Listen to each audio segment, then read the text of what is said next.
Hello, everybody, and welcome to edition 213 of the Frank and Stan chat.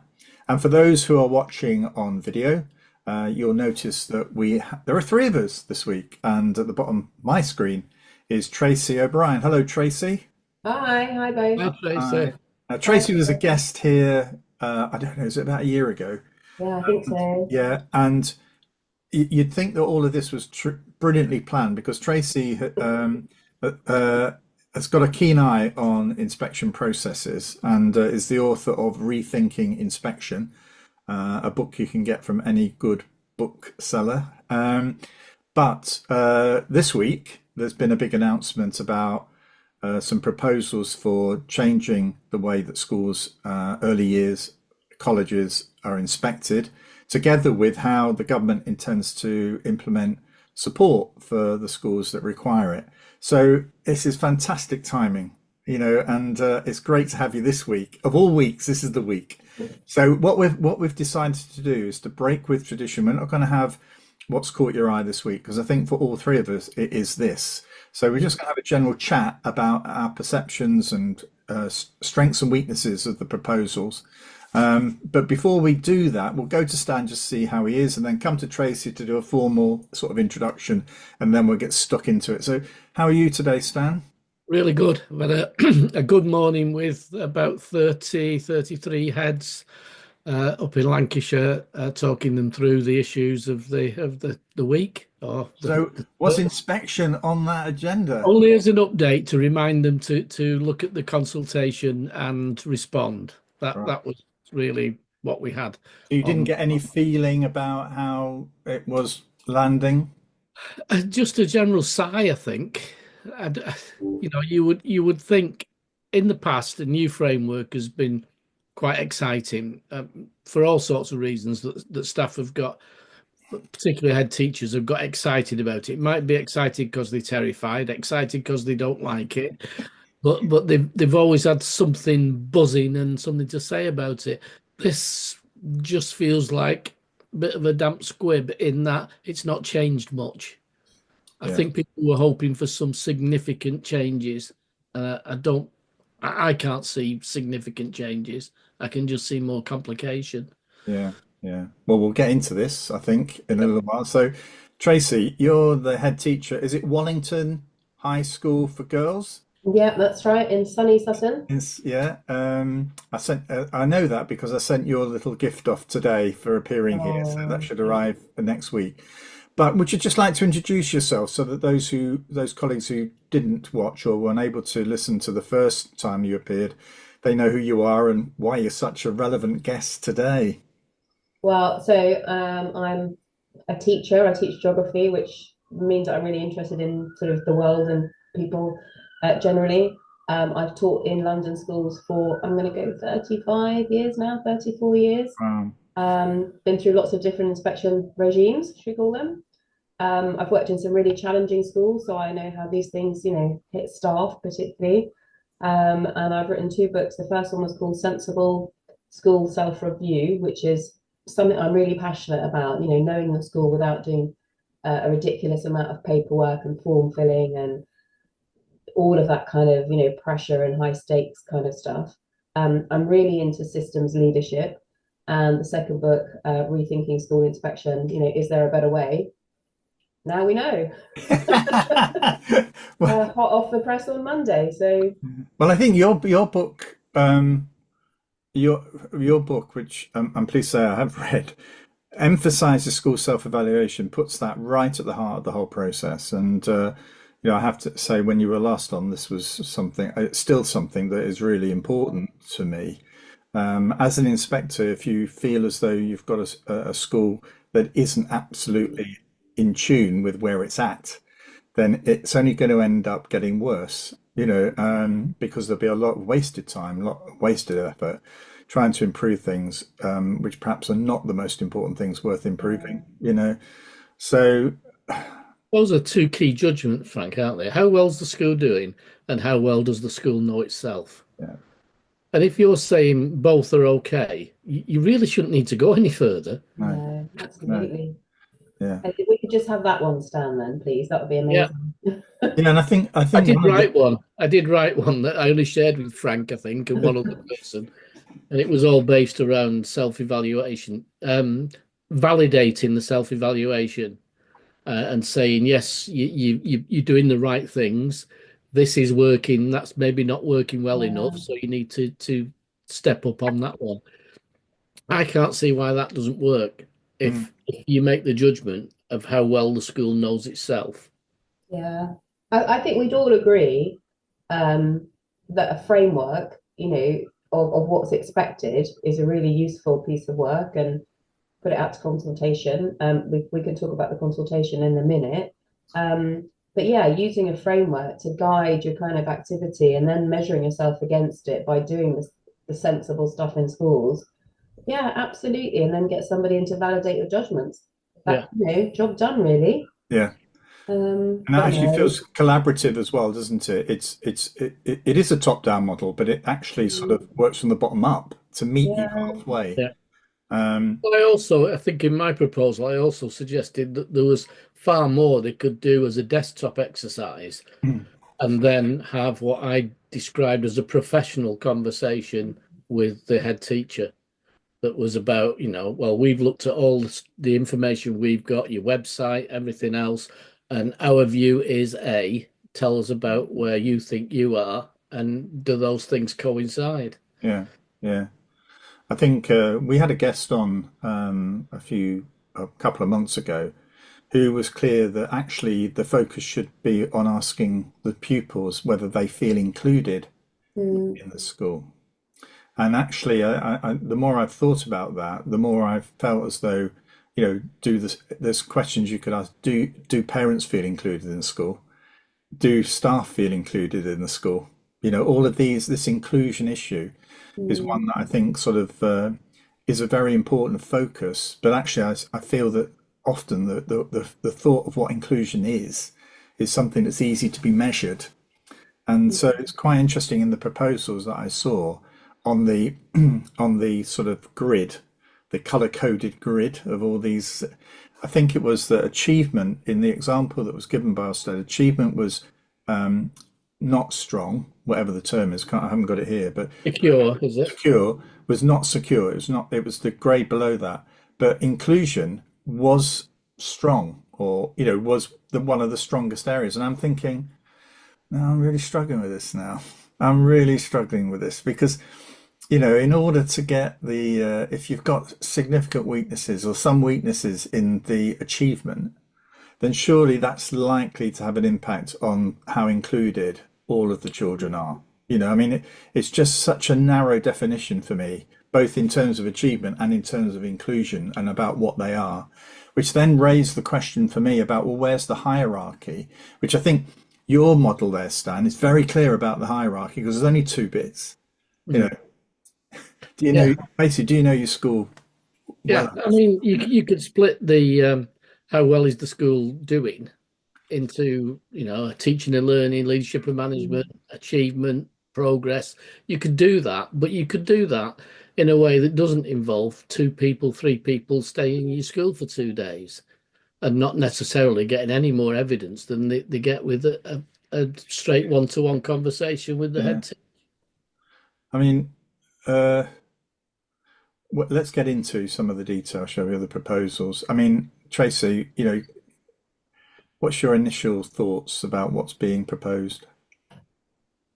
I have quite a few, but one that I interestingly was at a heads conference yesterday with 20 head teachers of special schools and um, not special schools. And actually, the feeling in the room was a bit, Stan, a bit like you were saying, which is a bit kind of like, okay, bit kind of meh, um, nothing, nobody sort of shouting either way.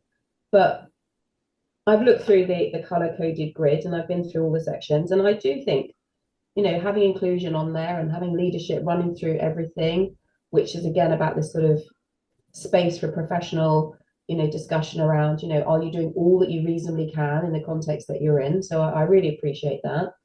SEN is really high profile there. I really appreciate that. And that's exactly in terms of achievement and progress, you know, where we want to be supporting students to feel included.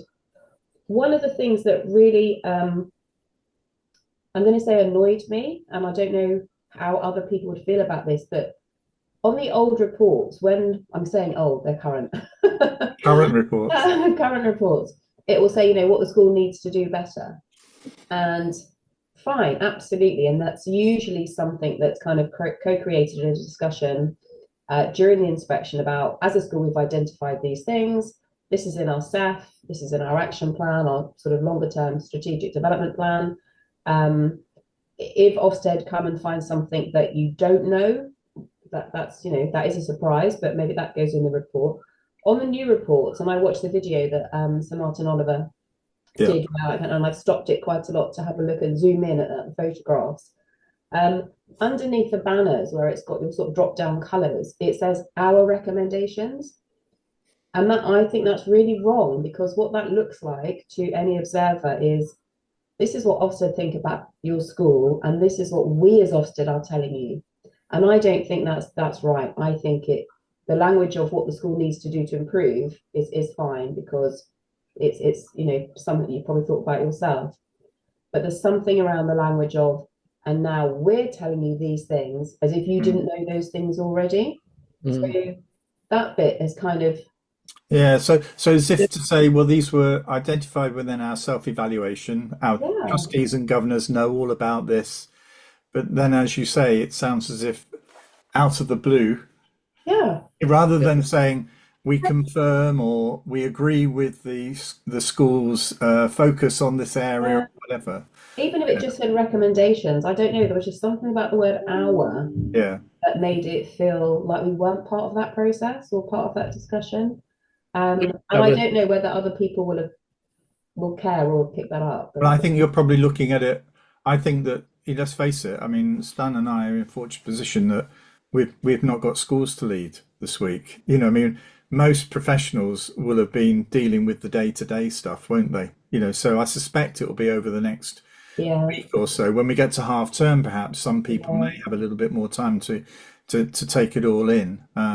So I think that most people sorry, Frank, on that self-evaluation bit, I can remember having almost a stock phrase when we found a school had weaknesses where the school had already identified it. You would say something like, the school are aware of this and are already taking steps to improve it, or have succeeded in improving it so far, or something that recognises that it's not a shock out of the blue. It's interesting. It's just, that's made me think then, well, why aren't all self-evaluations in some form posted on a website so that everybody can see them? And why doesn't the report just say, we confirm the self-evaluation of the school? Yeah, because if we're given the framework, you know, we're given this this toolkit, we evaluate ourselves against the toolkit, which is what we do to make ourselves. And then exactly that, someone comes in and says, I agree with your judgments. Or you're wildly wrong and delusional about your school. But actually, even if that's the case, don't you feel as though that actually the range of evidence used is relatively narrow, you know, and I think for me there's something around confidence in inspectors. You know, I mean, because I'm getting older, I value my experience more, you know, and the fact that I've seen a lot of provision now. So I feel as though there's probably a case for saying, you know, I feel as though a revisit or a window where you allow the school to progress, you know, you've said it to them, we're very concerned about this, you know, it's time now to sort of just buckle down and get on with it, because we are coming back. I do feel as though that's more helpful, more likely to lead to a positive step forward, rather than just after the day or 2 days, this is the judgment, that, no, you know, that's it, we're not, you know, the complaint issue, that's all separate, it's all published now. I just feel as though that's a more sensitive way of managing the process and getting more out of it as well. Yeah, I mean, it says on the school accountability reform document, which I haven't processed either, it says, you know, about promoting a self-improving system. So allow us to do that then, I think, exactly in the way that you suggested. Yes. Yeah. I mean, because, yeah, I mean, I was making the point today to the TES today about, well, there's a supply and demand issue here. You know, has anyone actually managed to process our current view on what those, they call them toolkits, but it's a grade it's a grade descriptor, isn't it? Yeah, it's a mark sheet. It's a mark sheet. Has anybody gone through the process and said, well, how many schools are likely to fall into these various categories in the first year? I know this is going to be for the following year, isn't it? I think this is when the RISE teams are going to start to have intervene. So it's not the next academic, it's the year after, I believe. But has anyone thought about the supply and demand of that? You know, I'm absolutely convinced this government will not want to see swathes of schools being identified as, you know, not good enough. Yeah. You know, that is not politically, I don't think this government's about that. But also, has anyone thought that, is this process going to produce that?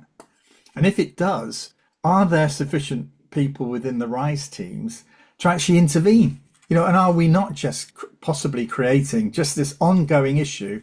I hate the term stuck schools. We're just going to have loads more of them because we've identified many more of them, and we haven't got enough support to progress them. So I do think there's just reading the grade descriptors, or yeah, let's call them grade descriptors, not toolkit. You know, broadly average. We're into the attainment issue again here. The top one on achievement is about attainment. Absolutely. And it talks about broadly average. Now, that broadly average, I keep saying, is going to have to do a lot of heavy lifting. That broadly average is going to be very, very, very broad in order not to get schools falling into a category. Yeah. And that comes before progress. It's also got two things around disadvantage for secure. It says disadvantaged pupils achieve at least as well as their peers. Well, there's going to be lots of schools that don't do that. There will. I mean, this is the point when I read that. But the fact is, they don't. No, hence the phrase disadvantaged. But that's the point, isn't it? So has anyone sat down and thought about what proportion of schools are going to fall at that hurdle, the achievement hurdle, which is that, and for me, leadership, as it says, the most crucial areas. We're going to have loads of schools, swathes of schools. You know, even schools that are now in the outstanding category may well fall foul of that grade descriptor. Yeah, absolutely, absolutely. And I know, you know, you sort of go for the best fit, don't you, in the criteria, but still, that's a significant weakness, as it's going to be called. You know, attention needed, and the RISE team will be in for 2 years before they hand you over to somebody else. But there was another one around SEN learners, and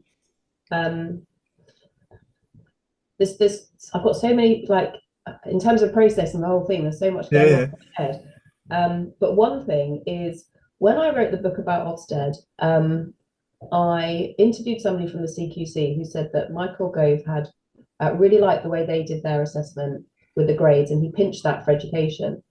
When I wrote the book, I also did some work around how the police forces are graded, and it's exactly the same as this, exactly the same. So either we're pinching it from the police now, I don't know. Anyway, well, I can't remember why I was saying that, but one of the things I was looking at, I think, so there's going to be issues about schools being secure because of these grade criteria, but there's going to be a huge amount of focus then for some schools to be strong. I mean, we don't know what exemplary is going to mean really until it happens. But for SEN in strong, it says, well, for both, it's got disadvantaged and send achieve strongly across the curriculum. You know, and those sorts of words, you know, securely across the curriculum or strongly across the curriculum. It used to be robust. Everything used to be robust. But going back to your point about, you know, inspection, judgments, and being sort of really consistent in that, you know, what does that mean for people? What's that going to mean? And how do we know what that means and what that looks like? Yeah. I did hear one of the heads today say there's no gap between those judgments. So you can read one, read the next one higher, and think you Yeah. can Well, go in either of those. there was a quiz, wasn't there? I Yeah. think Schools Week did a quiz. I failed the quiz. Well, apparently only, yeah, there was only one colleague who got them all right. I Yeah. think. Was that Yeah. correct? Yeah, exactly. That's Dan, because when you read them in the table, you make yourself understand the sort of the continuum, but when you see them as discrete sentences, Yeah. what do they mean? Yeah. And Yeah. which is I the just think higher? the way that this head described it was the gap between those. There should be like clear water, so you can tell we're definitely not in that, and we are definitely in this. We might not be in it, pushing the edges to go a next stage forward, but we're definitely in there. And if those gaps, or if the language isn't clear and can be interpreted by an inspector, which is how it happens, then the judgments on those two gradings are not secure. There is something here, isn't there, around we've had a colleague, Dennis Sherwood, on here. Dennis is the guy who investigated or made an inquiry and was asked to look at whether or not Ofquel's grading system were accurate, and he's got managed to secure a former sort of leader of Ofquel to say that their GCSE and A-level grades are accurate to one grade above or below. And actually, the point he made when he came on was Michael Gove's desire to increase the number of grades actually just creates more boundaries. So there's more disputes. You're closer to a grade boundary, the more grades you have. So for me, I feel as though increasing the grade boundaries increases the challenge that there is as to which category we're going to fall into. So, and it's interesting that on the safeguarding, it's met or not met. Yeah, exactly. I was just going to say that. To me, that is absolutely where I think where we ought to be. You know, the narrative of the report, again, a colleague, Professor Colin Richards, has made this case in Schools Week, that we you know, the narrative needs to make clear, you know, the strengths and weaknesses within the report. But once the grade has been met, once the standard has been met and it's above that line, then I think lots of schools are very keen then to engage with inspectors about, well, let's write something here because we know we've got to make progress here. Can we do that in such a way? I would do that. If I knew that Tracey was really keen to focus on modern foreign languages, you know, I would say, you know, I'd put something in there to say, you know, I confirm or agree that this is now the area that the school should be pushing forward, something like that. Because at least at that point, you've made, you know, everybody can take a sigh of relief. We're over the line. Let's work together now to find a statement that can move our school forward. Having one boundary is much clearer for everybody. I think you do away with a lot of complaints. Inspection becomes, I think, productive and more of an investigation. Well, if you chose those words, Frank, you could have secure and not yet secure. Yes. Yeah. Or not yet met. So secure, secure means that we're hitting what the government think are government standards, and not yet secure is that you're working towards them in a sense, but you're not hitting them. Yeah. And the detail, for me, this is the other thing. The details should be in a professional document that's shared with the school, not a whitewash one side of A4 that means nothing. I sat through an inspection, a good inspection of a school that is outstanding. And what was actually said in the narrative on the feedback was far, far more powerful than the report. And yet nobody could possibly capture all that was said. And that ought to be provided to the school as this is the script we used when we gave you your feedback. It's just not a document. That's what we do, isn't it? In the feedback meetings, one of us will be there scribing away. Trying to write it all down. To capture as much as that as possible. When you think how stupid it is, because the inspector's reading from a script, why can't they just leave you with that script? Yeah, here, just for you. I mean, have you managed to gauge how your staff are reacting to it, Tracy, or have they? I think again it might be I was looking at some of the teacher tap stuff as well, but I think people haven't had a chance, because it's only Monday, people haven't Yeah, had a yeah, chance really to sort of look at it. I think um most people kind of feel a bit sort of fed up with the idea that there's a consultation still to go on, and I think everybody will know that that's probably not going to happen. This is what it is now. So I think we feel a bit kind of here you go, get on with it. I think for schools like mine, we're expecting an Ofsted. We haven't had an inspection since 2019, wow, and you've now got are we looking at the current framework, the new framework? If we don't nod towards the new framework, then we're being a bit silly. If we maintain the old one, are we going to miss anything? So for me, it's just a bit of a double layering of stress now around kind of nodding to which framework, and am I kind of going to look at a SEF now that leans into the new one, because we know it's not going to change really. So yeah, there's sort of some anxiety around that, but I think largely people really do welcome the inclusion agenda in there and welcome the SEN. I think when people actually look at the judgments, they will see what we've just said, which is there's not much difference here, or what does that mean exactly, or it's just going to be words. So I think people need to kind of to sit on that. I think there was a couple of things in there that there was something around. I think it's the thing around you were saying about achievement, so achievement and attainment being quite high. And when I wrote the book about Ofsted, I looked at some sort of correlations between progress 8 and your grade. yeah, It's pretty much in line. If you got above 0.2, you were a great school, and if you got below -0.2, you were, requires improvement.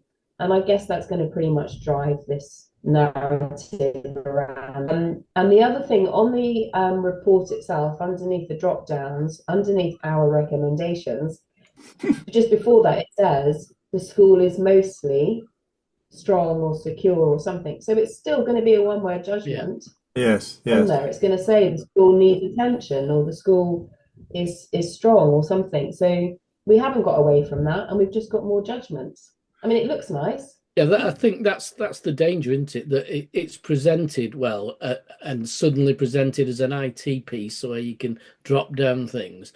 Not sure how useful that is to get a view of a school or a parent, and you're dropping down boxes and trying to remember what it said. But it did look slick. Just to I always worry when things look slick that they're hiding something. I used to say as a teacher, you display work that's not very good brilliantly, and you Yes. display brilliant work simply. I mean, we've spoken a lot about inspection, but there is obviously the DfE announcement as well about school improvement, and that does feel like less clarity about what it actually will mean in reality. But and obviously they've made the announcement of some early advisors, one of whom has been a guest on Frankistan Chat, and another one I work with very closely in Ofsted, and both of them I have a high regard for them. And I suppose in some sense I do have more confidence that with those sorts of people working through the system, they'll probably be very sensible in trying to resolve it. But actually I do feel as though this is very similar to what's gone before, and there's perhaps a lack of clarity about what are those advisors actually going to be asking schools to do. And we've had Mel Ainscoe on here a number of times talking about in effect the simplicity of school improvement. There are just a few successful approaches, and they're not outlined clearly. But actually, I hope that those colleagues who are involved in it will revert back to those sort of well-trusted approaches. But originally it said universal support to schools from this. So where's the army of people going to come from? Well, they're looking at making further appointments, and these hundreds, right? Yeah, yeah. Well, that's the point I was making at the beginning about, if you're not careful, you're going to have an inspection process that just creates swathes of schools, and they're just Yeah. going to be all sitting there waiting for their rise advisor to come, and there isn't anybody, So, But but I'm not sure it's tied it to need to improve, mm, because it did say these when it was first announced that these would be universal school improvement for schools. So if you want, you ring up and your RISE person comes round. yeah, Well, well, who's employing them? How many are they employing? How much is it going to cost? And who's judging whether they are of any quality? You know, well, you're going to have problems with some of the multi-academy trusts on this. I'm sure of it. You know what I mean? if the schools don't get better, Yeah. do the RISE people get sacked? Well, if they don't get better, they're I think they rebrokered. have 2 years, don't 2 years. they? They have two Yeah, years they to. have 2 years to Yeah, do something. yeah. I think there's a real bunch of questions there around big academy trusts, because if huge trusts, that they're such machines, aren't they? If they've got school improvement people, which they do, where's the conflict then between a RISE team member and what's already going on, and will the RISE person come in and go, right, I think you're on top of that, that's all right, but actually they've been told to do all of the attention needed and causing concern actions. I mean, I suppose it'll just tease itself out for a while, won't it? Yeah, And it then will. It see will. how it works. They And had some training this week, I think. I saw somebody saying that Yeah. they've just been at the DFE for a day. yes, Just yeah. think, has it actually been thought through, that part of it? Has somebody I don't think the rise thing is as well developed because it's new. Whereas at least, and I think one of the weaknesses of the Ofsted thing is that it's very easy just to roll, which what to me it feels as though they're rolling forward what they currently do, and they're rebranding it. Yeah. The toolkit, grade descriptors. The process feels very, very similar. But I suppose in a way, if you that what's wagging the dog, I suppose that this will wag the dog in terms of the rise people will need to follow. So there's probably a bit more time to articulate what that rise offer is going to be, and there is now going to be some more. Well, these 20 people were approached and appointed. Not sure I agree with that, but that's the way it is. But then the next lot are all going to be, they're going to be advertised, and they're going to be recruited in a formal way. So, and I suspect the 20 that are in will play a part in identifying the right people for that sort of work. But a lot of those are going to be trust people, Stan. They're going to be people that they know? People that they They know. will. They will. Yeah, it is a small world, though, isn't it? When you get to the upper echelons of an education career, like we probably know, we probably have met or know of many of the senior leaders in education, just because we've been on this planet long enough, doing this job for long enough. So it is quite a smallish world, really, at the top end. And I tell you one thing that teachers do like about the toolkit is it looks like a mark scheme, and they can understand it with the columns. Right. And they're used to doing, the highlighter, like the Yeah, best, yeah, and then I'm yeah, going to give this child a 7 type thing. So I think in terms of the visibility, teachers quite like it, is the yeah. feedback I'm getting. So there's a bonus. I mean, when I was working in Lancashire, I used to spend, when the new frameworks came out, that's exactly what I would do. I would translate it into that layers and sections and identify what are the key differences between A and B and B and C, and we'd do it on training, or we'd just send it out to schools to say, here's it rewritten in the format you can use on one piece of A4. Yeah. There was a report, I mean, just while we can bring it to a close here, that confidence in the reliability of judgment making by individual inspectors is a concern with this model. And there was a paper out today, I think it's in the TES, where two academics have said at the end of the day, reliability is the biggest weakness in the whole process, and it's a human activity, this, isn't it, at the end of the day. So for me, it does emphasize again, for me, I think we do far too much inspection with too many people who don't really know what they're doing, who are likely to get it wrong, because of that. Well, I mean, I think if we're looking at it, from a personal schools perspective, and we're not sure, then to have and we live it every single day, to have somebody else come in, like you're saying about a professional conversation, like, let me tell you what I think and question me, and then we can come to some sort of agreement about, Yeah. I think, I do really know about the school and what evidence we have and where we're going.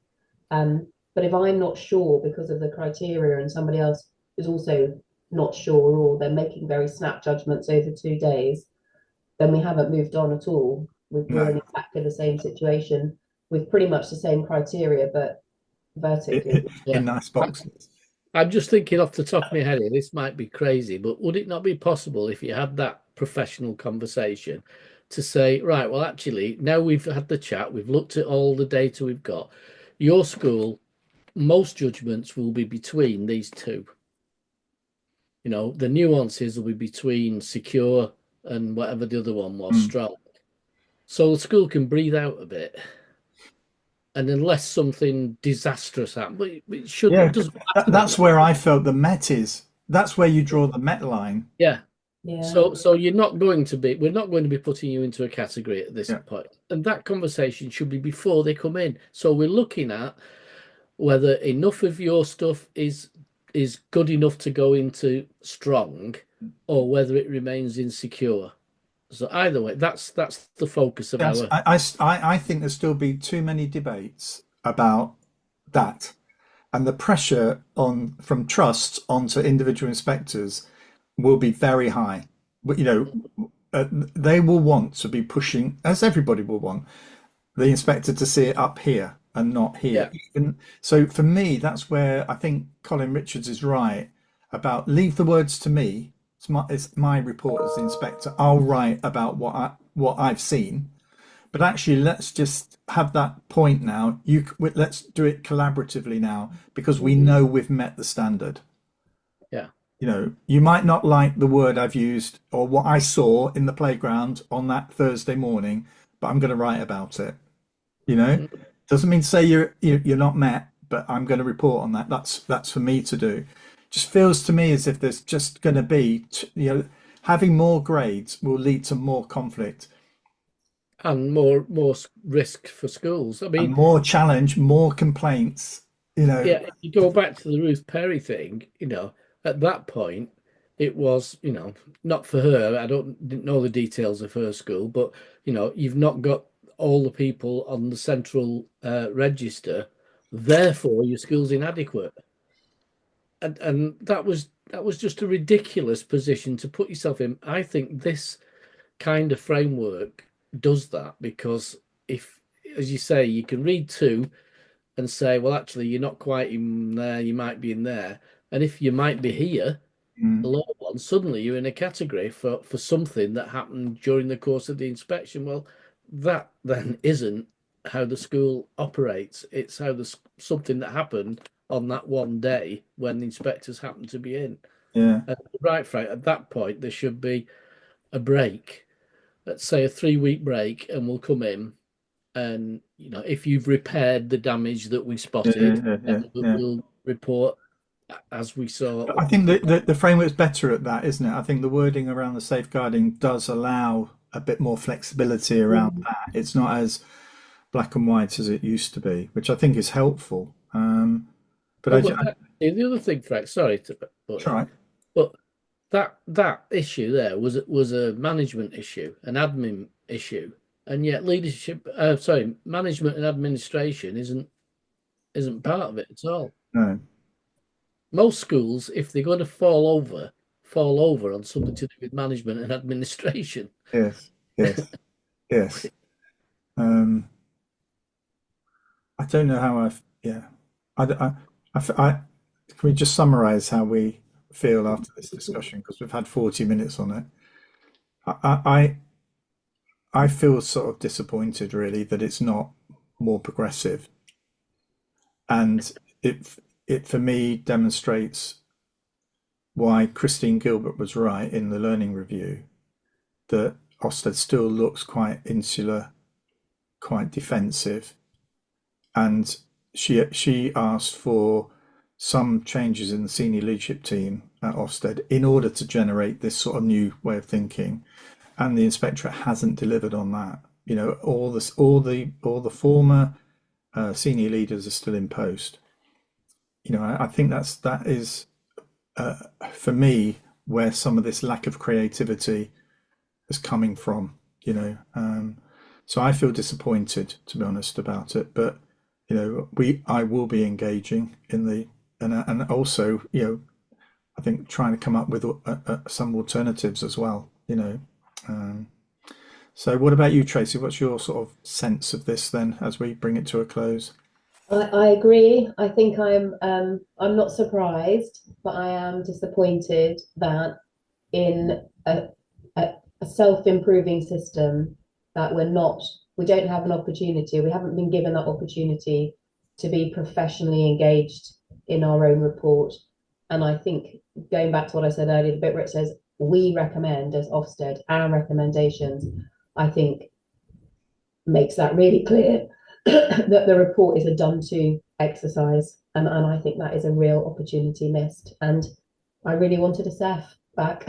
Yeah, I second that. What about you, Stan? What's your thoughts then as we bring it to a close? There's quite a simple one really about how many grades you have, because if you have an even number of grades, then there's a definite break point.